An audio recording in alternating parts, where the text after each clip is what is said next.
नीली व हरी पर्वतमालाओं से घिरे इस मनोरम स्थान को बहुविकसित कला और संस्कृति तो जैसे विरासत में मिली हो।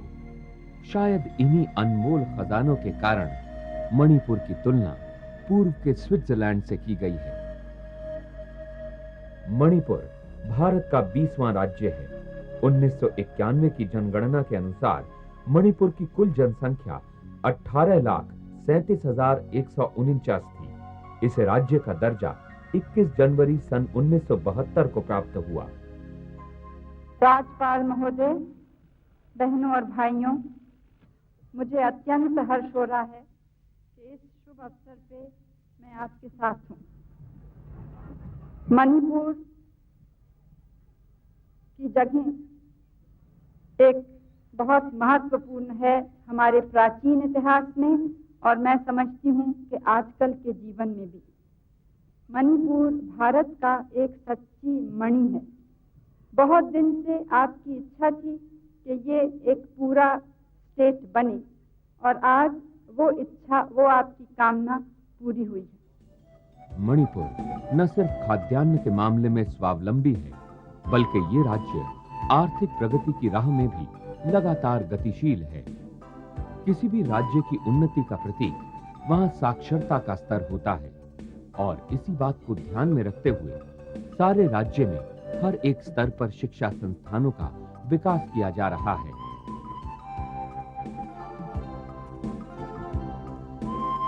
मणिपुर विश्वविद्यालय के 32 एफिलिएटेड कॉलेजों ने मिलकर राज्य के युवक युवतियों को बेहतर शिक्षा देने की योजना बनाई है, जो कि देश की नवीन शिक्षा प्रणाली से प्रभावित है। सन 1991 की जनगणना के मुताबिक मणिपुर में 60.96% लोग साक्षर हैं, यानी मणिपुर अन्य राज्यों के मुकाबले शिक्षा के दृष्टिकोण से काफी आगे है। The standard of education in the secondary and senior secondary schools in Manipur is quite high. In fact, when our children passing out class 10 or class 12 and then enter into competition at the time of entrance test in other college, in other institutions located outside, our students, they are doing good in the admission test also. Recently we have established an engineering college, which was not there before, and the quality of medical education has been improved with the opening of postgraduate classes in our Regional Institute of Medical Science. शिक्षा का प्रसार एक बहुत ही नाजुक प्रक्रिया है। किसी भी तरह की रुकावट अथवा कमी के परिणाम काफी दुर्भाग्यपूर्ण हो सकते हैं। भविष्य के सुनहरी सपनों को साकार करने के लिए मणिपुर के विद्यार्थियों को काफी संघर्ष करना पड़ता है। राज्य में असामाजिक तत्वों द्वारा की जाने वाली समाज विरोधी कार्रवाइयों और उग्रवादी गतिविधियों के कारण विद्यार्थियों में निराशा व असंतोष है। इसे शिक्षा के अधिकार का शोषण माना जा सकता है। Actually, here we have many problems. We have many economic problems, and because of this revolutionaries, the militancy, the youths are suffering so much, and maybe education is not that vast out there. In this academic atmosphere here, most of the students doing strikes, bunds, and this affects our studies also, and these are the main problems which affects us and our studies also. So if there are no bunds or strikes or something like that, then we'll get a better academic atmosphere here in Manipur.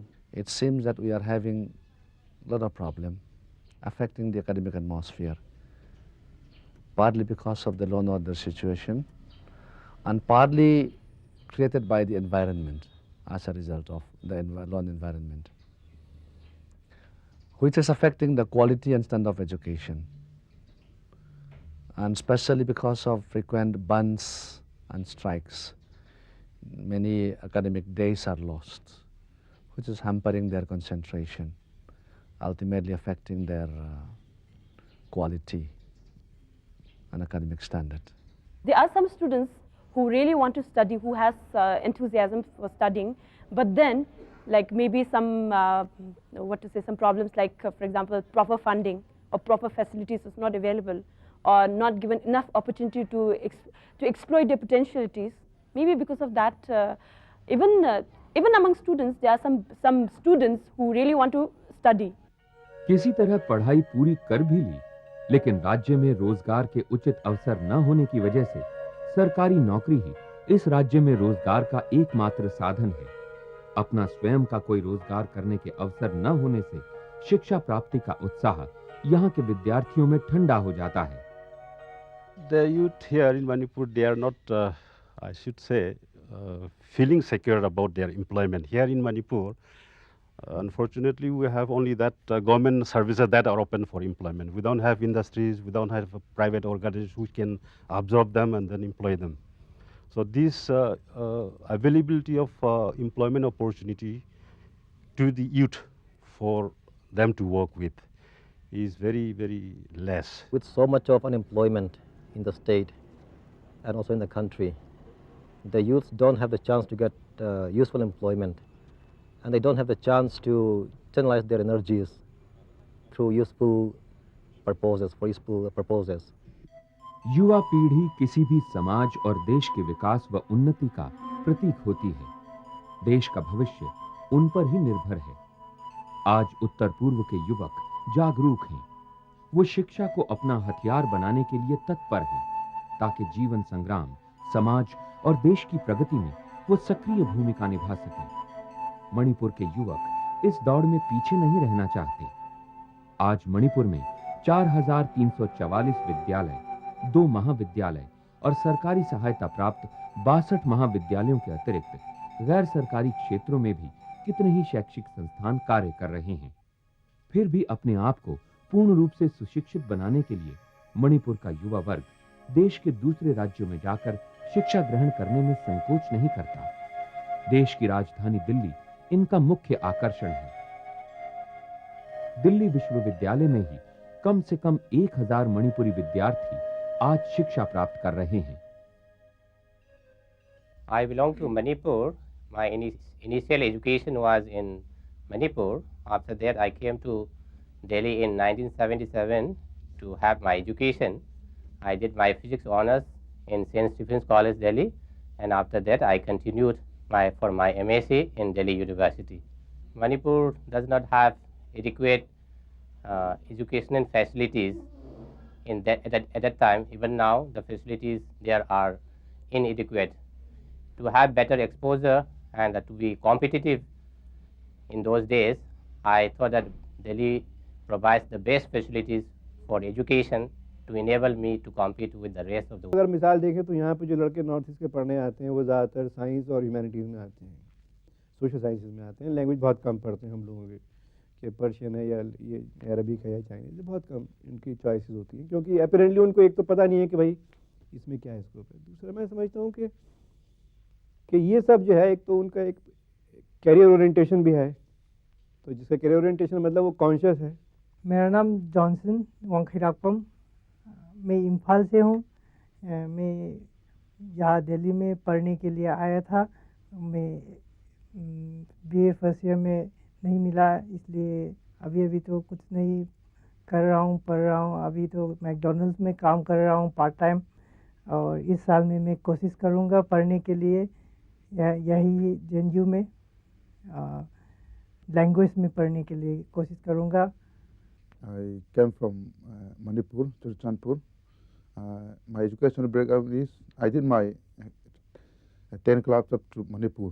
Then after that I shifted to Shillong, 11 to BA. Then after finishing my honors in geography, I joined JNU MA. Then now after finishing my MA and feel I'm doing my research in PhD.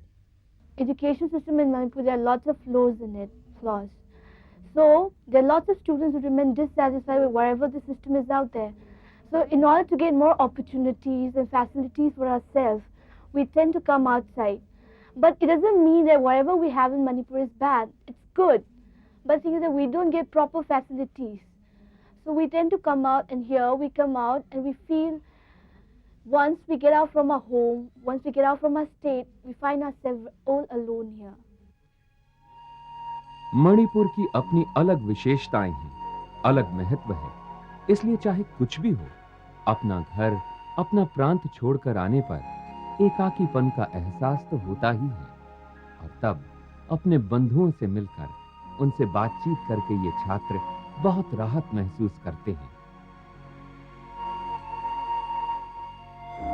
अन्य छात्रों के साथ एक ही छत के नीचे मिलजुल कर रहते हैं। खाली समय में हंसी मजाक भी कर लेते हैं, लेकिन इनका मुख्य उद्देश्य हमेशा शिक्षा ही होता है।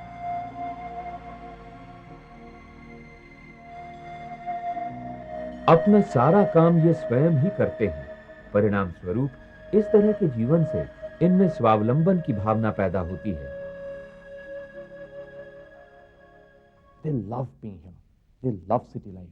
They love the new opportunities, and they want to stay on and do something here itself, which is one thing I do. आते हैं हर साल क्लास में करीब 6-7 बच्चे तो ज़रूर होते हैं जो नॉर्थ ईस्ट से आए हुए होते हैं। ये लोग हार्ड वर्किंग तो काफ़ी होते हैं और रेगुलर भी बहुत होते हैं, पर शायद इनको एडजस्ट करने में शुरू में थोड़ा टाइम लगता है। लैंग्वेज प्रॉब्लम भी इनके साथ रहती है, इसीलिए शायद एडजस्ट करने में टाइम लगता होगा। और पर धीरे धीरे ये लोग रूटीन में आ जाते हैं, and then they compete equally with the other students.